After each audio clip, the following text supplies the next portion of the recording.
बेईमान की दो निशानी, नीची गर्दन और मीठी वाणी। दोस्तों, भूखे मर जाना लेकिन 4 प्रकार के लोगों से मदद मत लेना। प्रिय दर्शकों, आज हमारी कहानी में एक ज्ञानवर्धक और मोटिवेशनल कहानी होने वाली है। तो दोस्तों, हमारे वीडियो के अंत तक बने रहिए, क्योंकि स्किप करके देखने से आपको कोई इसमें ज्ञान नहीं मिलेगा। जो भी हमारे वीडियो पर नए आए हो तो दर्शकों सब्सक्राइब कर लेना और बेल आइकन को भी प्रेस कर लेना, ताकि आप सभी के पास नोटिफिकेशन पहुंच सके। तो मित्रों, शुरू करता हूं आज की कहानी। दोस्तों, एक जंगल में एक बार अकाल पड़ गया था। उस जंगल से धीरे धीरे सभी जानवर जा चुके थे। कुछ थोड़े बहुत ही जानवर बचे हुए थे। दोस्तों, एक कौवा और कौवी का जोड़ा, जो कि 3-4 दिन से भूखे थे, बड़े परेशान थे। कोई शिकार उनको मिल नहीं रहा था, खाना मिल नहीं रहा था। तो दोस्तों, उसी समय एक कौवा आता है शिकारी।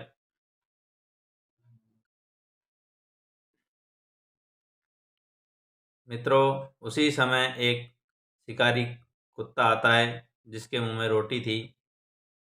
कौवी कौवे से कहती है कि मैं इस शिकारी कुत्ते से कुछ रोटी मांग लेती हूँ। अगर वो थोड़ा रोटी का टुकड़ा दे देगा तो हमारा भी भूख मिट जाएगा। तो दोस्तों, कौवी ने कुत्ते से बोला, कुत्ता भाई, यदि आप अपनी रोटी में से थोड़ा सा हिस्सा हमको दे देंगे तो हमारा भी पेट भर जाएगा।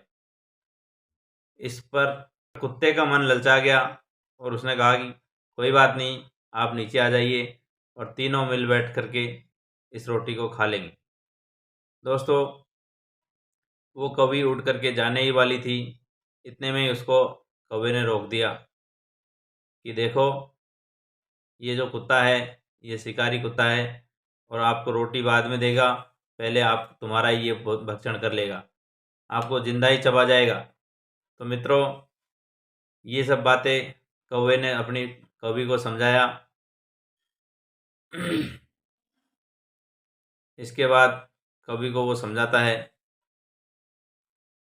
ये लोग मीठी मीठी बातें करके सामने वाले को फंसा लेते हैं और कब तुम्हारा ये भक्षण कर लेगा तुमको मालूम ही नहीं चलेगा। पहले ये रोटी को बाद में खाएगा, पहले तुमको खा जाएगा। तो दोस्तों, इस प्रकार की बातें जब कौवा उसको सुनाता है तो कौवी रुक जाती है और कौवी को वो एक कहानी सुनाता है। तो बोला कि आप ध्यान से सुनिए। एक जंगल में एक मैना का जोड़ा रहता था। दोस्तों, जिस पेड़ पे मैना का घोंसला था, उसी पेड़ पर उसी पेड़ की जड़ में एक सांप की बांबी थी, सांप का बिल था, आप ऐसा बोल सकते हैं, सांप का दीवला था। तो दोस्तों, जब जब भी मैना अंडा देती तो वो तुरंत ही आकर के उनको खा जाता था और कभी कभी अंडा नहीं खा पाता था तो उनके बच्चों को आके खा जाता था। इस प्रकार से मैना कई वर्षों से अंडे दे रही थी और वो सांप कई वर्षों से उनके अंडे खा रहा था। दोस्तों, ये देख करके मैना बड़ी परेशान, ये तो हमारा वंश को नष्ट कर देता है, हम आगे अपने वंश को कैसे बढ़ाएं। दोस्तों, ये क्रम काफ़ी दिनों तक चलता रहा, काफ़ी सालों तक, और एक दिन अंत में वो अपना बहुत तेज़ी से रुदन कर रही थी, बहुत दुख प्रकट कर रही थी। तो उतने ही समय में एक तोता वहाँ उड़ कर के आता है और मैना से पूछता है कि मैना बहन, क्या बात है जो आप इस तरह से रोए जा रही हो, रुदन मचाए जा रही हो। ये बातें जब पूछी उसने तो मैना कहती है कि देखो भाई, मैं इतने सालों से अंडा दे रही हूँ और यहाँ पे एक जंगल नीचे सांप रहता है, सांप की बांबी है पेड़ के जड़ में, वो मेरे कई सालों से अंडे खा जा रहा है, मेरा तो वंश ही खत्म होता जा रहा है। मैं किस प्रकार से अपना वंश बढ़ाऊं और मैं इस सांप को दूर भगाने में असमर्थ हूँ।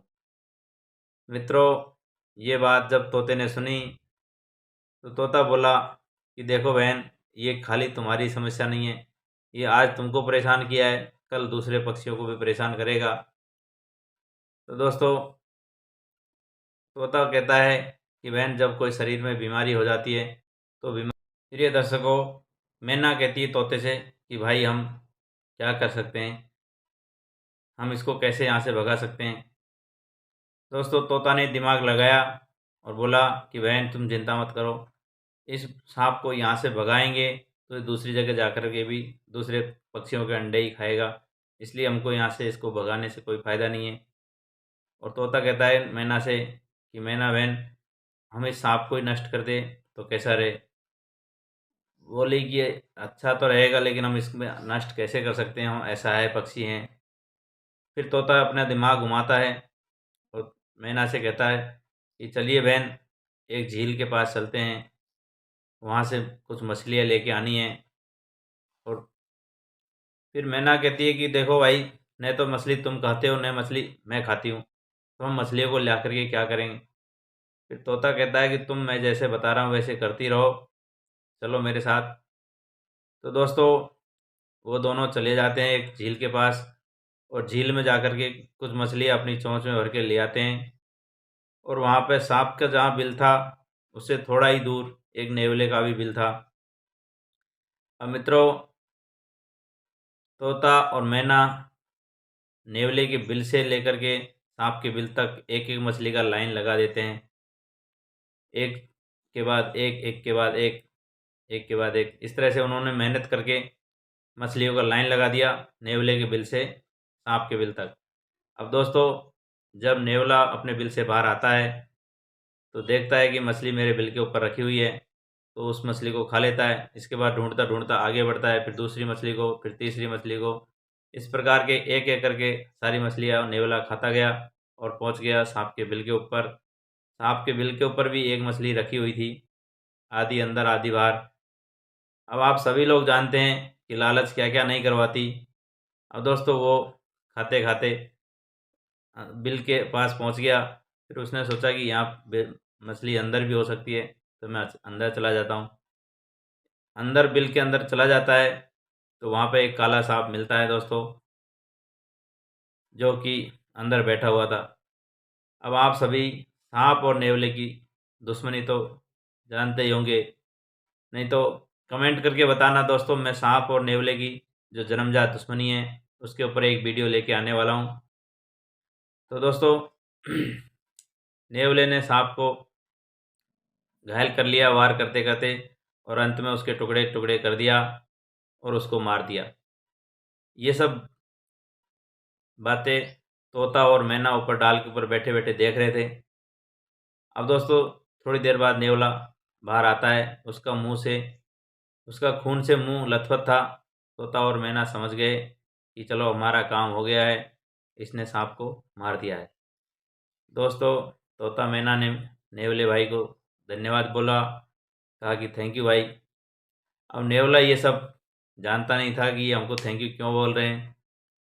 तो इस पर तोता ने और मैना ने बोला कि भाई हम बड़े परेशान थे, ये सांप हमारा कई सालों से कई बार अंडे और बच्चे खा चुका है, इस वजह से हमारे वंश ही ख़त्म हुआ जा रहा था, और हम ऐसा है पक्षी करते तो क्या करते, इसलिए आज ये दिमाग लगा के आपकी मदद लेनी पड़ी।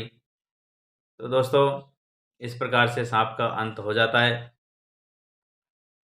ये सब बातें कौवा ने अपनी कौवी को सुनाई। अब दोस्तों उसने बोला, कौवा कहता है कौवी से कि देखिए 4 तरह के लोगों से कभी मदद नहीं लेनी चाहिए। पहला, जो हमारा जन्मजात दुश्मन हो उससे कभी भी मदद की आशा नहीं करनी चाहिए, क्योंकि वो कभी भी हमारी मदद नहीं करेगा और उल्टा मदद के बहाने हमारा अहित ही करेगा। तो दोस्तों हमारा जो जन्मजात दुश्मन है उससे कभी मदद नहीं लेनी चाहिए। दूसरा, जो खुद ही मदद की तलाश में हो ऐसे आदमी से भी मदद नहीं लेनी चाहिए, क्योंकि जो खुद ही मदद की आशा में है वो दूसरे की क्या मदद कर सकता है। तीसरा दोस्तों, अंधकार से डूबा हुआ आदमी, उससे भी कभी मदद नहीं लेनी चाहिए। मान लीजिए कोई आदमी असहाय है और वो अंधकार भरे पुराने जादू टोना नुस्खे इस तरह का ऑर्थोडॉक्स आदमी होए, उससे मदद नहीं लेनी चाहिए, क्योंकि आज के ज़माने में अपने आप को अपडेट रखें और आधुनिक ज्ञान के हिसाब से ही मदद लेनी चाहिए। चौथा आदमी जिससे कभी मदद नहीं लेनी चाहिए, जो नशे में मतवाला होए। दोस्तों आप सभी जानते हैं कि जो नशेड़ी आदमी होता है, अब आप समझ सकते हैं कि कई तरह के नशे होते हैं। नशा वाले आदमी से कभी भी मदद नहीं मांगे, क्योंकि नशे में जो वादा करता है, जो वचन देता है, वो मिथ्या होता है। आप उससे मान लीजिए कभी कोई नशे वाले आदमी की बाइक पे बैठ गए, फोर व्हीलर में बैठ गए, तो वो आपको कहाँ का कहाँ पहुँचा देगा, वो आगे जाके ठोक भी सकता है, तो इससे आपकी जान जोखिम में जा सकती है। दोस्तों, इस तरह के 4 लोगों पर कभी भरोसा नहीं करना, भले ही भूखे मर जाना। तो चलिए दर्शकों, आपकी आज की कहानी से आपको बहुत सारी चीज़ें सीखने को मिलेगी। आप इससे प्रेरणा ले सकते हैं। अपने बच्चों के साथ, अपने परिवार के साथ, अपने रिश्तेदारों के साथ ये कहानी शेयर कर सकते हैं, लाइक कर सकते हैं और सब्सक्राइब कर सकते हैं। तो धन्यवाद दोस्तों, आज की कहानी से यही सीख मिलती है।